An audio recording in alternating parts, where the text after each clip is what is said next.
There is a bottle in your kitchen, maybe on your counter, maybe in your cabinet, maybe sitting right next to your stove where you reach for it every single day.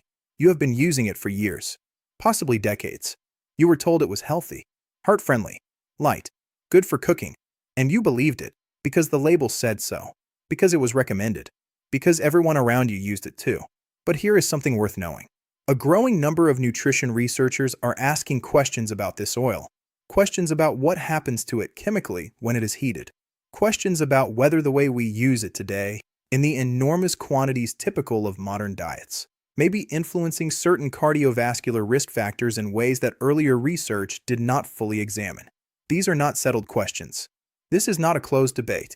What it is an important conversation. One that is happening right now in nutritional science and cardiovascular research. And one that you deserve to hear, presented honestly, with both sides of the evidence, so you can make more informed choices for your own heart health. Today we are covering the most widely used cooking oil in the world, what it is, what happens when you cook with it, what both sides of the research suggest, and what the alternatives look like. Stay with me. Let's name it directly. The oil at the center of this conversation is soybean oil, and closely related to it, a broader category called seed oils, which includes corn oil, sunflower oil, safflower oil, cottonseed oil, and the widely used generic vegetable oil found in virtually every grocery store in the world. These oils share a common origin. They are extracted from seeds using industrial processing methods that typically involve heat, mechanical pressing, and in many cases chemical refining. They share a common nutritional characteristic. They are high in a type of fat called omega-6 polyunsaturated fatty acids. And they share a chemical property that some researchers have raised questions about: their structural vulnerability to oxidation when heated. Pattern interrupt, scale of use. Here is the scope of what we are discussing. Soybean oil alone accounts for a significant proportion of cooking oil consumed globally. It is the primary ingredient in most generic vegetable oils. It is widely used in restaurant kitchens, food manufacturing, and processed food production worldwide. It appears in salad dressings, mayonnaise, packaged snacks, frozen meals, breads, and crackers, often listed simply as vegetable oil on the ingredient label. The average person consuming a typical modern diet is likely ingesting more seed oil than they consciously realize. Whether that matters for heart health, and to what degree, is exactly what researchers are actively debating. What cooking oil do you use most at home? Tell us in the comments. Olive oil, vegetable oil, something else? We read every one. To understand why some researchers have raised questions about seed oils, you need to understand the relationship between two types of fat: omega-6 fatty acids and omega-3 fatty acids. Both are essential fatty acids, meaning the body cannot produce them on its own and must obtain them through food. Both serve genuinely important functions in the body. Both are necessary for normal health. The ratio question, balanced framing. The scientific conversation around these two fats is not simply about their individual amounts. It is about their ratio to each other in the diet. Some researchers suggest that for much of human history, dietary omega-6 and omega-3 intake existed in a relatively close ratio, perhaps somewhere around 4:1 or lower in many traditional populations. With the dramatic increase in seed oil consumption over the past century, the omega-6 to omega-3 ratio in many modern diets has shifted considerably, with some estimates suggesting current ratios of 15:1 or higher in populations consuming typical Western diets. Honest scientific balance. Critical section. Now, here is where intellectual honesty requires presenting both sides clearly. The concern side of the research. Some researchers propose that significantly elevated omega-6 intake relative to omega-3 intake may influence certain inflammatory markers in the body, including markers associated with cardiovascular risk. This hypothesis has generated considerable research interest and is taken seriously by a meaningful number of nutrition scientists. The other side of the research. It is equally important to note, and this is where the science becomes genuinely complex, that omega-6 fatty acids are not inherently inflammatory. Several large-scale studies and systematic reviews have found that higher intake of linoleic acid, the primary omega-6 in most seed oils, was not associated with increased inflammatory markers and in some cases was associated with neutral or even favorable cardiovascular outcomes. Major health organizations, including the American Heart Association, have historically recommended polyunsaturated fats, including omega-6 fatty acids, as preferable to saturated fats for cardiovascular health. This remains an active area of scientific debate. The relationship between omega-6 intake, omega-3 intake, their ratio, and cardiovascular outcomes is genuinely complex, and the research has not produced a single settled conclusion. What most researchers across both sides agree on is that increasing omega-3 intake through fatty fish, flax seeds, and walnuts is broadly beneficial for cardiovascular health, regardless of where one stands on the omega-6 question. Beyond the omega-6 question, there is a separate area of scientific investigation that focuses specifically on what happens to seed oils when they are heated during cooking. Here is the core chemistry, explained simply. Polyunsaturated fatty acids. The dominant fat type in seed oils have a chemical structure that makes them more susceptible to oxidation than more saturated or monounsaturated fats.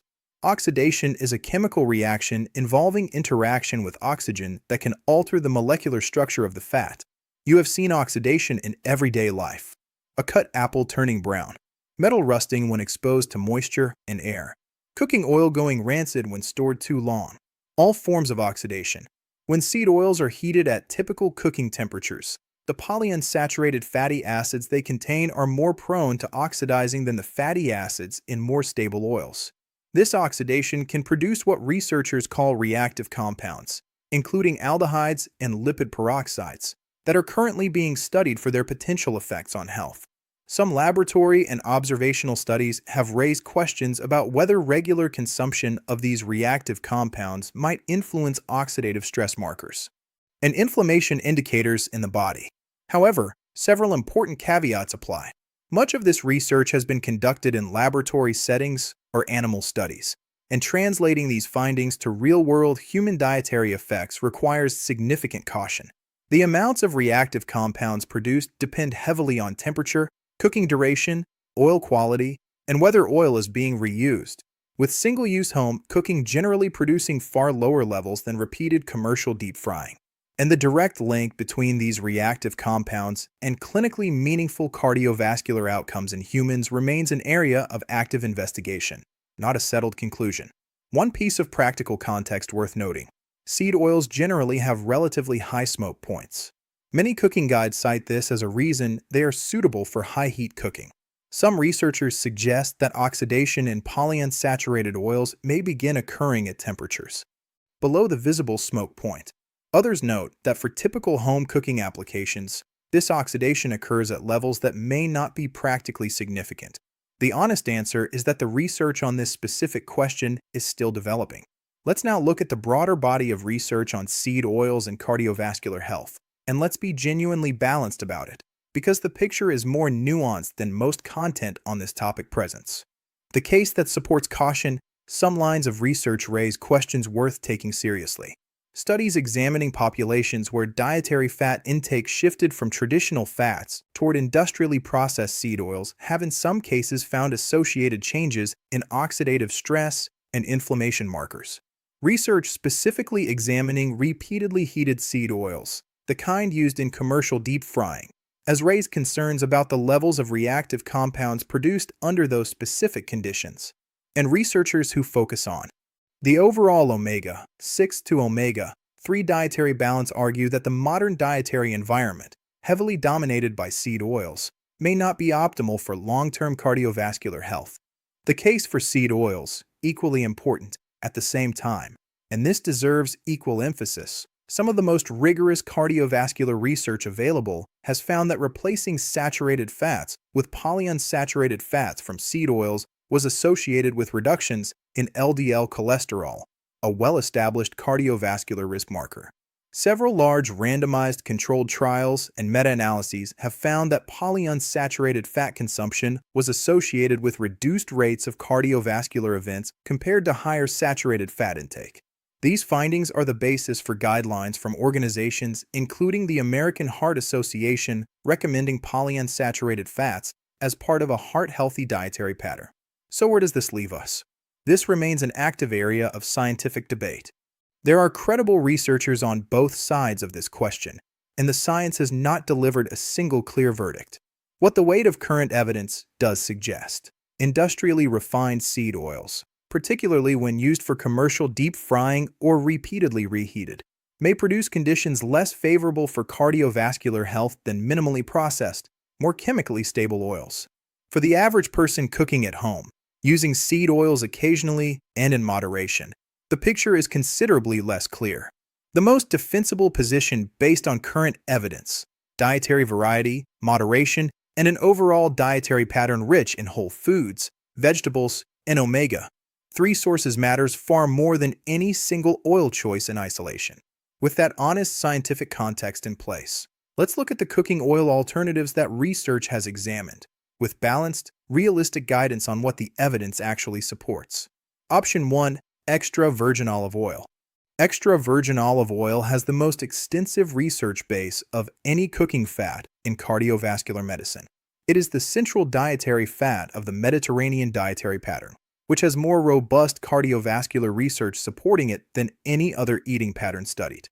Olive oil is predominantly composed of oleic acid, a monounsaturated fatty acid that is chemically more stable under heat than polyunsaturated fats, and is associated in multiple studies with favorable cardiovascular markers. Extra virgin olive oil also contains natural polyphenol antioxidant compounds that are absent in refined versions, and research suggests these compounds contribute meaningfully to its cardiovascular benefits.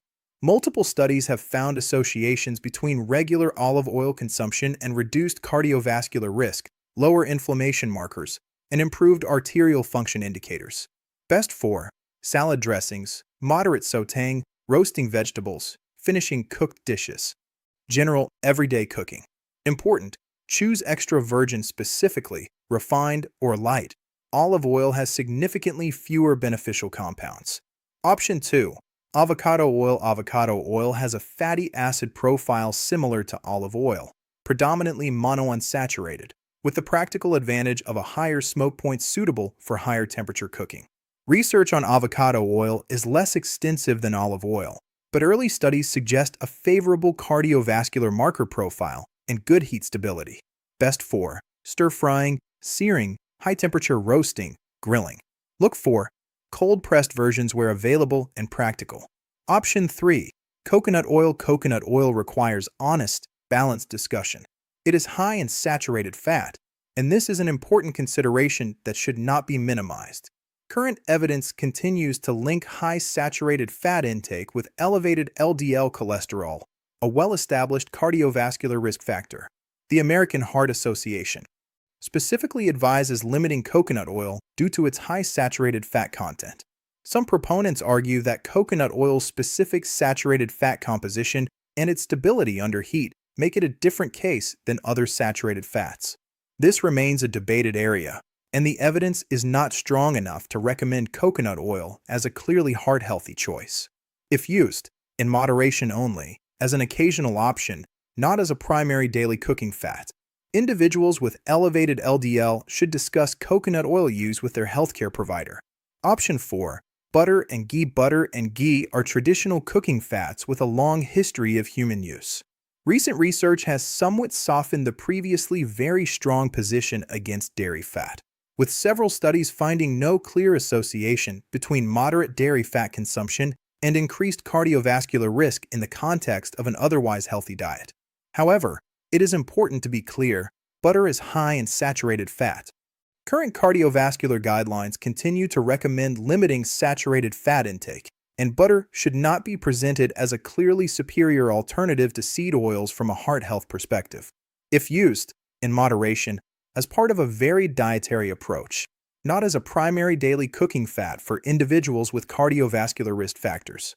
Coming up, the simplest practical approach to cooking oil choices that research actually supports for long-term heart health.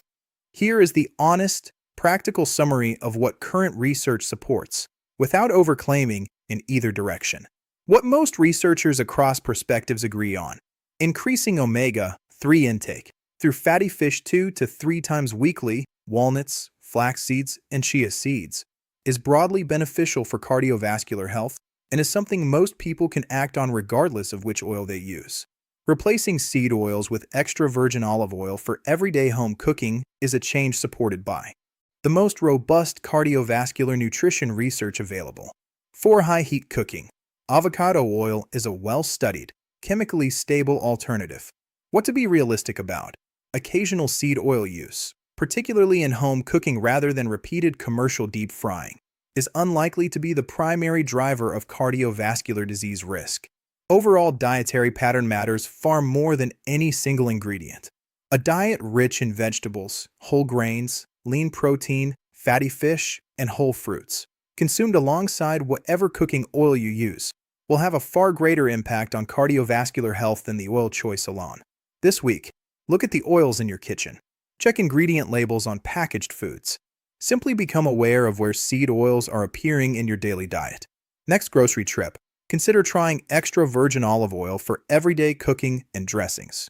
Consider avocado oil for higher heat applications. Going forward, focus on your overall dietary pattern. More whole foods, more omega-3 sources, fewer ultra-processed products.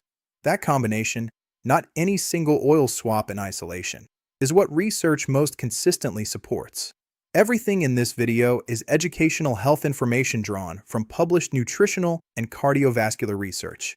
The science on dietary fats and cardiovascular health is a genuinely evolving field, with active scientific debate among qualified researchers and institutions. This remains an active area of scientific debate, and this video presents one perspective within that ongoing conversation, not a definitive final conclusion. Dietary decisions, particularly for individuals with existing cardiovascular conditions, diabetes, elevated cholesterol, or other health concerns, should always be made in consultation with a qualified healthcare provider or registered dietitian who knows your complete health picture. Do not make significant dietary changes based on any single video or source. That bottle in your kitchen, now you know more about it than you did before this video. You know what type of fat it contains. You know what happens to it chemically when heated. You know what research says on both sides of the debate about its potential effects on cardiovascular risk factors. And you know what the alternatives look like and what the research actually supports about each of them. The goal of this video was never to frighten you or tell you that one bottle is solely responsible for heart disease. That is not what the science says. The goal was to give you a more complete and honest picture, one that helps you make more informed choices in your kitchen as part of a broader approach to your long-term heart health. Extra virgin olive oil for everyday cooking. Avocado oil for higher heat. All fats, including traditional ones, in moderation. More omega-3 sources in your regular diet. And an overall dietary pattern built around whole, minimally processed foods. That is what the research most consistently and reliably supports. If this video gave you a more balanced and useful picture, please share it with someone you cook for. Not because one oil will change everything, but because being more informed about what goes into your food is always worth something. Leave a comment below. What oil do you plan to reach for at your next grocery trip? We read every single one. Take care of your heart. See you in the next video.